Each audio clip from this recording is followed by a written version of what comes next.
राहुल सोलापूरकर यांच्या वादग्रस्त वक्तव्यानंतर आता अमोल मिटकरी यांनी थेट इशारा दिलेला आहे। राहुल सोलापूरकरची जीभ कापणाऱ्याला 1 लाख बक्षीस असं म्हणत अमोल मिटकरी यांनी थेट इशारा दिलाय। राहुल सोलापूरकर जिथे मिळेल त्याला चोप देणार असा संतापही त्यांनी व्यक्त केलाय।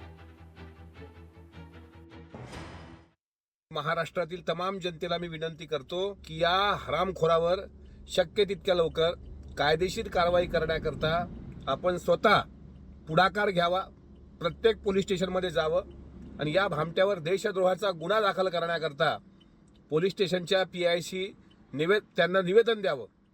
या उपर तो हरामी माफी मागणार नाहीच।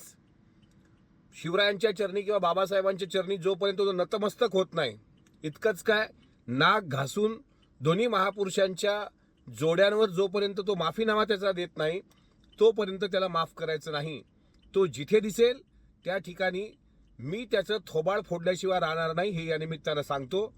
आणि सोलापूरकरची जो जीभ छाटेल त्याला सुद्धा 1 लाख रुपयाचं रोख बक्षीस मी या निमित्तानं जाहीर करतो।